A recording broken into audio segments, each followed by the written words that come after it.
கண்ணாஸ்ட்ரோ நேயர்களுக்கு வணக்கங்க. இன்று நம்ம பார்க்கக்கூடிய விஷயம் என்னன்னா, எல்லாருக்கும் இப்போ ரொம்ப ட்ரெண்டிங்காக போயிட்டு இருக்கு இல்லையா? அதாங்க நம்ம அரசியல் களம். அதை பற்றி தான் பேச போகிறேன். அதாவது அரசியலில் எப்படி இருக்கும் அப்படின்னு நிறைய பேர் எனக்கு ஃபோன் பண்ணி தனித்தனியாக கேட்குறாங்க. ஞானதா மேடம், நீங்கள் தந்தி டிவியில் அன்றைக்கி சொன்னீங்க, அதே மாதிரி வந்துச்சு, மோடி சாருக்கு இவ்வளோ வரும் அப்படின்னு சொன்னீங்க. அதே மாதிரி பார்த்தீங்கன்னா, அதாவது ஸ்டாலின் சார் அப்போ ஜெயிப்பார், முதல்வர் ஆவார், நீங்கள் மட்டும்தான் சொன்னீங்க. இந்த மாதிரி நிறைய பேர் என்கிட்ட சொல்லியிருக்காங்க. அதே மாதிரி இந்த முறை நீ யார் களத்துல வருவா அப்படின்ற மாதிரியான விஷயங்கள்லாம் நம்ம பேச போறோம். பொதுவாகவே பார்த்தீங்கன்னா அரசியல்னும் போது ஜாதகம் எதையெல்லாம் ஒட்டி வருதுன்னு பார்த்தீங்கன்னா இந்த முண்டேன் ஆஸ்ட்ராலஜின்னு சொல்லுவாங்க. முண்டேன் ஆஸ்ட்ராலஜின்றது ஒவ்வொரு நாட்டுக்கும் ஏற்ற மாதிரி. அதே மாதிரி பார்த்தீங்கன்னா பொதுவான கிரக அமைப்புகளை வைத்தும் நம்ம பார்க்கக்கூடிய ஒரு விஷயமா இருக்குங்க. சரி, எப்படி அது பொதுவான விஷயங்கள் அப்படின்னு பார்த்தீங்கன்னா, இப்போ பாருங்க, பொதுவாகவே நாட்டுக்கே உலகத்துக்கே டைம் சரியில்லைன்றது உங்களுக்கு நல்லாவே தெரியும். காரணம் பார்த்தீங்கன்னா வார் வந்துச்சு. சரி, அங்கே நடந்த வாரால என்ன ஆச்சுன்னு அப்படின்னு பார்த்தீங்கன்னா உலகமே பாதிக்கப்பட்டுச்சா இல்லையா? எல்லாருக்கும் கேஸ் பிரச்சனை வந்தது. அதே மாதிரி பார்த்தீங்கன்னா பெட்ரோல் தட்டுப்பாடு, இது மாதிரி நிறைய விஷயங்கள் போயிட்டு இருக்கு. ஸோ இதுல இருந்து என்ன தெரிய வருதுன்னா, நம்மளுடைய பொதுவான உலக ஜாதகம் அப்படின்ற மாதிரியான விஷயங்களும் அடங்கி உள்ளதுங்க. வெறும் ஒருத்தருடைய விஷயத்த வச்சே நம்ம கரெக்டா சொல்லவும் முடியாது ஒரு விஷயம் இருக்கு. அதே மாதிரி பாத்தீங்கன்னா இப்ப அரசியல் தேர்தல் இப்ப நடக்க போறதுலயே வரக்கூடிய 23ஆம் நாள் ஏப்ரல் மாசம் அப்படின்னும் பொழுது இந்த காலகட்டத்துல எந்த தலைவருக்கு முன்னணி, இந்த மாதிரியான விஷயங்கள்லாம் டீடைல்டாவும் இன்னொரு எபிசோட்ல பேச போறேன். இப்ப நம்ம பார்க்கக்கூடிய விஷயங்கள் எப்படின்னா, விஜய் நிறைய பேர் தாவேக்கா அப்படின்ற மாதிரி நிறைய பேசிட்டு இருக்காங்க. ஸோ அவருக்கு முதல்வர் ஆவாரா அப்படின்றான கேள்விகள்லாம் என்கிட்ட கேட்டிருக்காங்க. ஸோ அவருடைய ஜாதகம் இருக்கு இல்லையா, அவர் நான் பார்த்துருக்கேன். ஒரிஜினல் ஜாதகத்தை பற்றி தான் நான் பேசிட்டு இருக்கேன். ஸோ அவரோட ஜாதக அமைப்பு அப்படின்னு பார்க்கும்பொழுது நான் ஒரு சேனலில் பேசியிருந்தேன். என்ன பேசியிருந்தேன்னா, இவருக்கு நிச்சயமாக அரசியலுக்கு வருவார், தீவிரமாக இறங்குவார்னா அதே மாதிரி தான் இப்போ நடந்துட்டு இருக்குது. அதே மாதிரி இன்னொரு சேனலில் சொன்னால் ஒரு 3 months கழிச்சு ஒரு சில பிரச்சனைகள் வரும், அவர் கொஞ்சம் பேர் கெட்டு போகிற மாதிரியான விஷயங்கள் வரும். அதே மாதிரி தான் சங்கீதா கம்ப்ளைண்ட் பண்ணுது.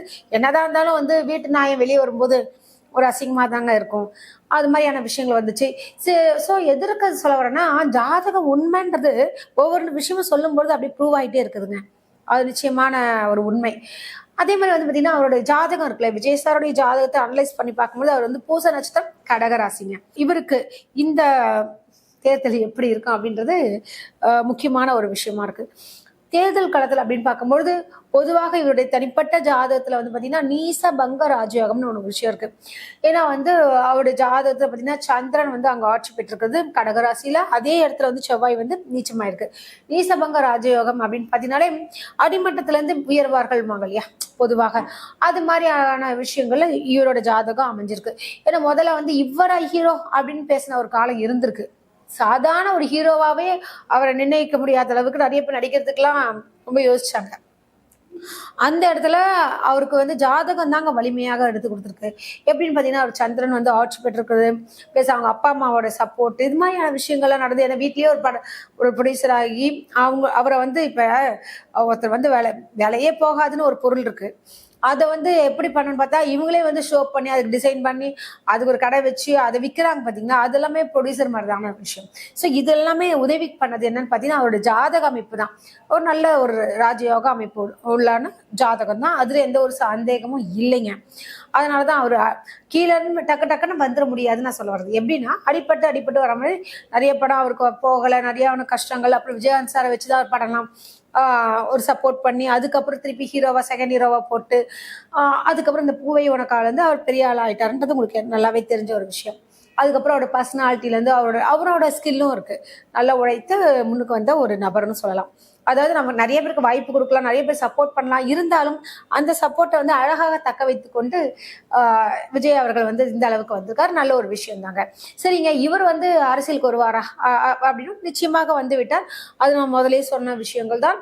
இவர் அதில் ஜொலிப்பாரா அப்படின்னும் போது பார்த்தீங்கன்னா இப்பயும் பார்த்தீங்கன்னா அவருக்கு நான் வரக்கூடிய கூட்டங்கள் இதனுடைய வைத்து பார்க்கும்பொழுது நிச்சயமாக அவருக்கு நல்ல ஒரு எதிர்காலம் இருக்கு நம்ம சொல்லலாம்.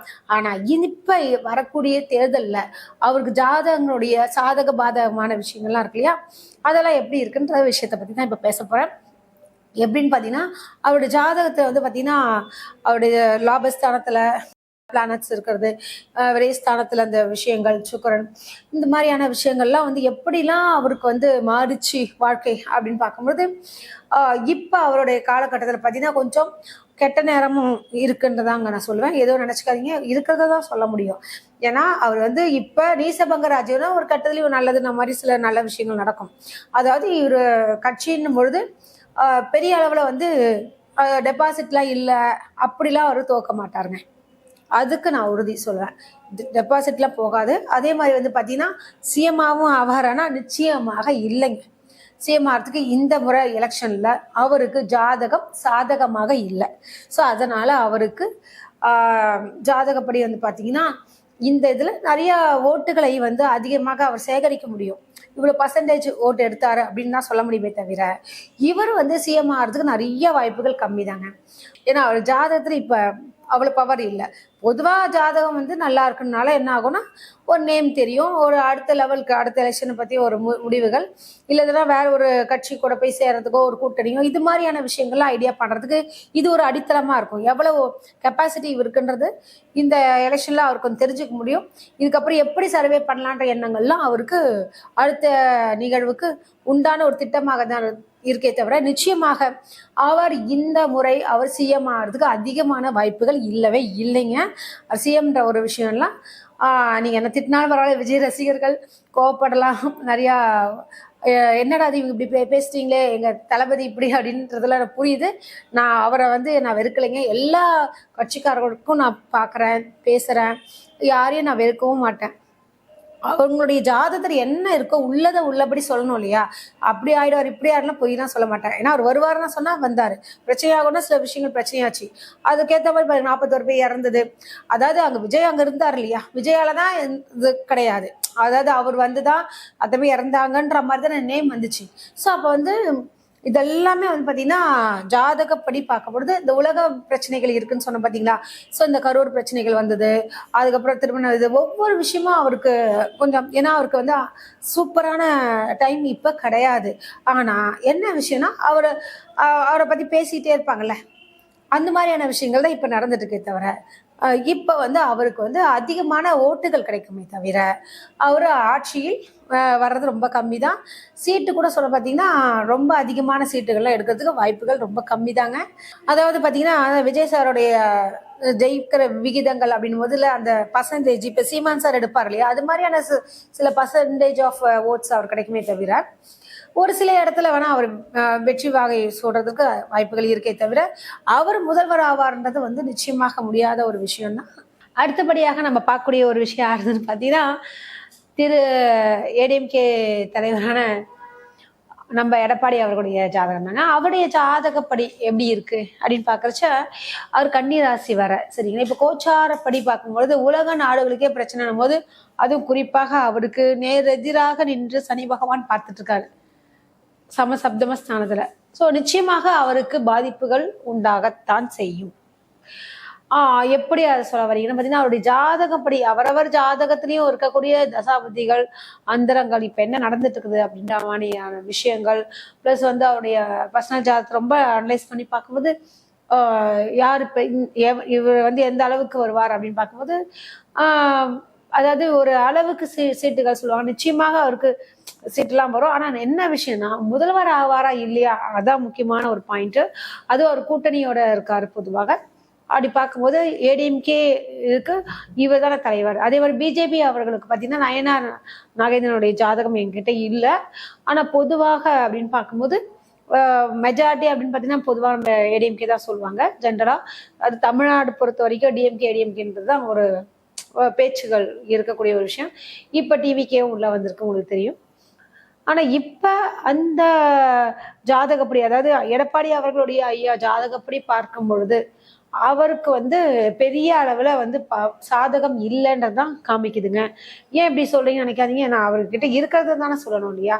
ஸோ எனக்கு தெரிஞ்ச அறிவுப்படி ஜோதிட அறிவுப்படியும் இப்போ கோச்சார நிலைகள், அதாவது இந்த குருவோட நிலை, சனி பகவானுடைய நிலை, அப்புறம் ராகு கேதுக்களுடைய நிலை, மேஜர் பிளானட் பிளஸ் வந்து இப்போ மாதக்கோள்கள் மாதிரியான விஷயங்கள், சூரியன் செவ்வாய் இது மாதிரியான விஷயங்கள்லாம் இருக்கும் பொழுது இதை எல்லாமே வைத்து பார்த்தீர்கள் என்றால் நிச்சயமாக எடப்பாடி அவர்களுக்கு தோல்வியை தழுவக்கூடிய நிலைதான் இருக்கு. அதாவது எதிர்கட்சி தலைவராக வேணா ஆகலாமே தவிர நிச்சயமாக ஆட்சியை பிடிப்பார் என்று சொல்வதற்கு வாய்ப்புகள் மிக மிக குறைவாக தாங்க இருக்கு.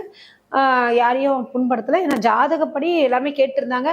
உங்களுடைய ஆய்வுப்படி எப்படி அப்படின்னு கேட்கும்பொழுது என்னோட ஆய்வுப்படி வந்து எடப்பாடி அவர்களுடைய ஜாதகம் மிக பெரிய அளவில் வந்து பேசப்படவில்லைன்றதாங்க உண்மை. ஏன்னா அப்படிதான் இருக்கு. சரி, நம்ம எலெக்ஷன் இந்த தேர்தல் வரட்டும், எப்படி இருக்குன்னு பார்க்கலாம் நம்ம ப்ரெடிக்ஷன்ஸ். ஏன்னா நமக்கு வந்து சொன்னது படிக்கணுன்ற ஒரு விஷயம் எனக்கு ஒரு ஆசை. அதே மாதிரி வந்து பார்த்தீங்கன்னா இருக்கிறத கரெக்டாக சொல்லக்கூடிய பொண்ணு யார் தான் ஞானரதம் அப்படின்னு சொல்லுவாங்க.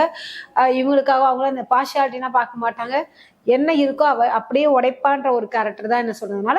ஸோ வந்து எனக்கு அவருடைய ஜாதகம் பார்த்து அவருடைய எப்படி இருக்கு அப்படின்னு நம்ம டீட்டெயில்டாக பார்த்தீங்கன்னா எப்படி பார்த்தாலும் வந்து அவர் சிஎம் ஆகிறதுக்கு வாய்ப்புகள் மிக மிக குறைவு தாங்க. தப்பா நினச்சிக்காதீங்க. ஏன்னா இது வந்து தேர்தல் காலத்தில் ஒரு 6 மாசமாவே என்கிட்ட கேட்டிருக்காங்க. ஸோ எல்லாருடைய ஜாதகத்தையும் அனலைஸ் பண்ணிட்டு நான் உங்களுக்கு சொல்றேன்னு சொன்னேன். ஸோ அவருக்கு வாய்ப்புகள் ரொம்ப கம்மியா இருக்குங்க. ஸோ அவர் வந்து கூட்டணிக்கு எப்படி பார்த்தாலும் இந்த இதுல வந்து பார்த்தீங்கன்னா கூட்டணி ஆட்சி வரும்ன்றது காமிக்குது. ஆனா அதுல யார் முதல்வர் அப்படின்னு பார்க்கும்போது அடுத்த ஜாதகத்தையும் அடுத்தது பேசுறேங்க. அதாவது நம்ம ஸ்டாலின் சார் தான் பார்க்கலாம். நம்முடைய தற்போதைய முதல்வரான மு.க. ஸ்டாலின் அவர்களுடைய ஜாதகத்தை நான் அனலைஸ் பண்ணி பார்க்கும்போது அவருக்கு வந்து இப்ப அஷ்டமத்து சனி நடந்துட்டு இருக்குங்க. இப்ப அதாவது சிம்மராசி, அவரு பூர நட்சத்திரம். ஸோ இப்ப அவருக்கு எப்படி இருக்கும் அப்படின்னு பார்க்கறச்ச அவருடைய ஜாதகத்துல படி நிறைய போராட்டங்கள் இப்பவும் இருக்கும். அதாவது சொல்லுவாங்க டஃப் இருக்குன்ற மாதிரி இருக்கும். ஆனா நிச்சயமாக அவர் ஜெயிக்கிறதுக்குள்ள வாய்ப்புகள் அதிகமான பர்சன்டேஜ்ல இருக்கு. ஏன்னா ஜாதகப்படி நான் சொல்லிட்டு இருக்கேன். எனக்கு அவங்க சொந்தத்துல அந்த விருப்பு வெறுப்புகள் எனக்கு தெரியாது. அவருக்கு வந்து பாத்தீங்கன்னா பெண்களுடைய ஓட்டுகள் அதிகமாக இருக்கக்கூடிய விஷயங்கள் இருக்கு. ஏன்னா சுக்கிரனுடைய நிலை மிக சிறப்பாகவும் இருக்கு. பிளஸ் வந்து பாத்தீங்கன்னா இப்ப அவருக்கு இந்த கிரகங்கள் வந்து ஹெல்த் இஷ்யூஸ் தான் கொஞ்சம் வரதுக்கு வாய்ப்புகள் இருக்கு. ஸோ உடல்நிலையை கொஞ்சம் நல்லா பார்த்துக்கிறோம் சார் அவர்கள். அதே மாதிரி வந்து பாத்தீங்கன்னா அவருடைய ஜாதகப்படி இப்ப அவருக்கு எப்படி இருக்கும். பிளஸ் வந்து அவருடைய பையனுடைய ஜாதகம் அப்படின்னு பார்க்கும்போது நம்ம உதயநிதி துணை முதல்வருடைய ஜாதகத்தையும் நல்லா அனலைஸ் பண்ணி பார்க்கும்பொழுது அவருக்கு ரொம்ப சிறப்பாகவே இருக்கு. டெப்டி சிஎம் அவர்களுக்கும் சூப்பரா இருக்கிறதுனாலையும், ஏன்னா இப்ப ஸ்டாலின் சார் ஜாதகத்திலயும் ரொம்ப அருமையான ஒரு பீரியட் சொல்லுவாங்களே, ஒரு யோகாதிபதியான ஒரு தசை நடந்துட்டு இருக்குங்க இப்ப அவருக்கு. அந்த தசை நடக்கிறதுனாலையும் பிளஸ் பையனுக்கு யாராவது ஒருத்தருக்காவது எப்படி இருக்குன்னு பார்த்தேன். ஆனா 2 பேருடைய ஜாதகத்திலயுமே அருமையான காலகட்டமாக இப்ப இருக்கு. அதனால நிச்சயமாக அவங்க வந்து சிஎம் ஆகிறதுக்கு 100% வாய்ப்புகள் இருக்கு. ஏன்னா எனக்கு தெரிஞ்சது கட்டம் தான். பர்சனலா எனக்கு அரசியல்லாம் தெரியாது இந்த விவரங்கள்லாம். ஏன் இவ்வளவு தூரம் திருப்பி திருப்பி சொல்றேன்னா அவருடைய ஜாதகத்துல வந்து பாத்தீங்கன்னா இப்ப அஷ்டமத்து சனி நடந்தா நிறைய பேர் சொல்லுவாங்க அஷ்டமத்து சனி கஷ்டம்தான் அப்படின்வாங்க. ஆனா வந்து உதயநிதி ஸ்டாலின் அவர்களுடைய ஜாதகம் பாத்தீங்கன்னா அவரு ரிஷபராசி. யார் நம்ம உதயநிதி ஸ்டாலின் சார் அவர்கள். அவருடைய ஜாதகத்துல பாத்தீங்கன்னா இப்ப ரிஷபத்துக்குள்ள ஓஹோ ஆகன்னு பேசிட்டு இருப்பாங்க. நீங்க கவனிச்சிருப்பீங்க. ஒரு அடுத்த லெவல் என்று சொல்லக்கூடிய அளவிற்கு அவருக்கு வந்து ஒரு நல்ல மதிப்பும் மரியாதையும் மக்களிடத்திலையும் பிளஸ் வந்து இன்னும் அவருக்கு ஒரு அடுத்த லெவல்ன்ற மாதிரி போன எலெக்ஷனை விட இந்த முறை அதிகமான வாக்கு வித்தியாசத்தில் ஜெயிக்கிறதுக்கு அதிகமான வாய்ப்புகள் உதயநிதி ஸ்டாலின் அவர்களுக்கு நிச்சயமாக இருக்கு. அதே மாதிரி வந்து பாத்தீங்கன்னா ஸ்டாலின் அவர்களுக்கும் ஜாதகத்துல இப்ப சிம்மராசிக்கு அஷ்டம சனி நடந்துட்டு இருந்தா கூட அவருடைய ஜாதகத்துல சனியினுடைய நிலை மற்றும் வந்து அந்த 10ஆம் பாவத்தினுடைய நிலை இவையெல்லாம் பார்க்கும்பொழுது இப்ப அவருக்கு கோச்சாரத்துல சூப்பராகவே இருக்குன்னு சொல்லலாம். என்ன விஷயம்னு பார்த்தீங்கன்னா ஸ்டாலின் அவர்கள் இந்த அலைச்சல் திருச்சல் அதிகமாக இருக்கக்கூடிய காலகட்டம் ஹெல்த்து கொஞ்சம் படுத்தும். மற்றபடி வந்து பார்த்தீங்கன்னா மக்களுடைய செல்வாக்கு அதிகரிக்கும். ஓட்டுகள் வந்து சென்ற முறையை விட இந்த முறை அதிகமான ஓட்டுகள் வித்தியாசத்தில் அவர் ஜெயிப்பாரு. அது மட்டும் இல்லாமல் பெண்கள் ஓட்டுகள், ஏன்னா சுக்கிரன்றது வந்து பெண் கிரகம் என்று சொல்வார்கள். அந்த ஜாதகத்தை அவருக்கு இப்போ வந்து சுக்கிரனுடைய ரொம்ப பாசிட்டிவா இருக்கனால பெண்கள் ஓட்டே பெருவாரியான ஓட்டுகள் அவருக்கு கிடைத்து அவருக்கு வந்து சிஎம் ஆகிறதுக்கு நிறைய வாய்ப்புகள் இருக்குங்க. ஏன்னா முக்கியமான ஒரு விஷயம் இல்லையா, யார் சிஎம் ஆவா அப்படின்ற மாதிரியான விஷயங்கள். ப்ளஸ் வந்து பார்த்தீங்கன்னா இவருடைய ஜாதக படி நிறைய பேர் சொல்லுவாங்க இது புதன் நீச்சமாயிடுச்சு, இந்த கிரகம் இந்த நல்லால அப்புறம் எப்படி இருப்பாரு அப்படி இப்படின்வாங்க. ஆனா போராடி தான் எல்லாமே அவருக்கு எப்படின்னா நித்திய கண்டம் பூர்ண ஆயுள்ன மாதிரி போராடி போராடி வரக்கூடிய ஒரு கட்டம் தாங்க. இப்போ கூட வந்து அந்த டஃப் கொடுத்துட்டு இருப்பாங்களே தவிர ஆனா அவர் நிச்சயமாக வெல்லக்கூடிய ஒரு காலகட்டமாக நம்ம ஸ்டாலின் அவர்களுக்கு இருக்கு. ஸோ 2026 அரியணை ஏறப்போவது யார் என்று பார்த்தீர்கள் என்றால் நம்மளுடைய மு.க. ஸ்டாலின் அவர்கள் தான். மீண்டும் முதல்வராக ஆக போறாரு. வேணா பாருங்க. அதே மாதிரி வந்து பாத்தீங்கன்னா இந்த எல்லா பிளானட்ஸ் எல்லாருடைய ஜாதகங்களையும் நான் அனலைஸ் வச்சு பார்த்திருக்கேன். விஜய் சாரதும் பார்த்தேன். அதே மாதிரி வந்து பாத்தீங்கன்னா எடப்பாடி அவருடைய ஜாதகம் பார்த்திருக்கேன். பிளஸ் வந்து அண்ணாமலை சாருடைய ஜாதகத்தையும் நான் அனலைஸ் பண்ணியிருக்கேன். ஜென்ரலா சொல்றேன். நைனா நாகேந்திரன் சாருடைய ஜாதகம் நான் என்கிட்ட கிடைக்கல. ஸோ நான் முயற்சி பண்ணிட்டு இருக்கேன். ஸோ இவங்களுடைய ஜாதகத்தை வைத்து பார்க்கும்பொழுது பார்த்தீங்கன்னா எப்பவுமே ஒரு அரசியல் ஒரு தலைவர்களுடைய ஜாதகத்தை வைத்து நம்ம பார்ப்போம். அதன்படி பார்க்கும்பொழுது பார்த்தீங்கன்னா ஸ்டாலின் அவர்கள் தான் தலைவர். அதே மாதிரி பார்த்தீங்கன்னா இந்த பக்கம் வந்து பார்த்தீங்கன்னா எடப்பாடி அவர்கள் தலைவராக இருக்காங்க. இப்போ தாவேக்கால பார்த்தீங்கன்னா விஜய் அவருடைய ஜாதகம் இருக்கு. பிஜேபிக்கு தலைவர் யாருன்னு பார்த்தீங்கன்னா உங்களுக்கு தெரியும், இப்போ நிதின் அவர்கள் தான். ஸோ வந்து இப்போ அவங்கவுங்க ஜாதகப்படியும் பார்க்கும்பொழுது மெயினாக எப்படி இருக்கும் அப்படின்னு பார்க்கறச்ச அவங்க அதுவும் குறிப்பாக நல்ல பலமா வாய்ந்த ஒரு ஜாதகமாகவும் சாதகமான ஒரு திசை புத்தி இருக்கு. யாரு? நம்ம ஸ்டாலின் அவர்களுக்கு. மற்றவங்களுக்கு அந்த தசா புத்தி தான் மிஸ் ஆயிடுச்சு தவிர அவங்க ஜாதகமா குறை சொல்லலை, நல்ல வெயிட்டான ஜாதகம் தான். ஆனால் திரு ஸ்டாலின் அவர்களுடைய ஜாதகம் அவர்களுக்கு நிச்சயமாக ரொம்ப ஒரு நல்ல ஒரு எதிர்பார்க்க முடியாத அளவிற்கு மகிழ்ச்சியான ஒரு தருணமாக அமையக்கூடிய ஒரு விஷயம் இருக்கு. கூட்டணி ஆட்சி தான் இதுதான். அது ஆப்வியஸ்லி அது கூட்டணி ஆட்சியாக தான் இருக்கும். இருந்தாலும் அவர் வெல்வதற்கும் அதாவது சிஎம் ஆகிறதுக்கும் அதிகமான வாய்ப்புகள் இருக்கு. நம்ம பொறுத்து இருந்து பார்க்கலாம். ஏன்னா முன்னாடியே சொல்லணும்னாங்க இல்லையா, அதுக்கு தான் முன்னாடியே சொல்லியிருக்கேன். நன்றி, வணக்கம்.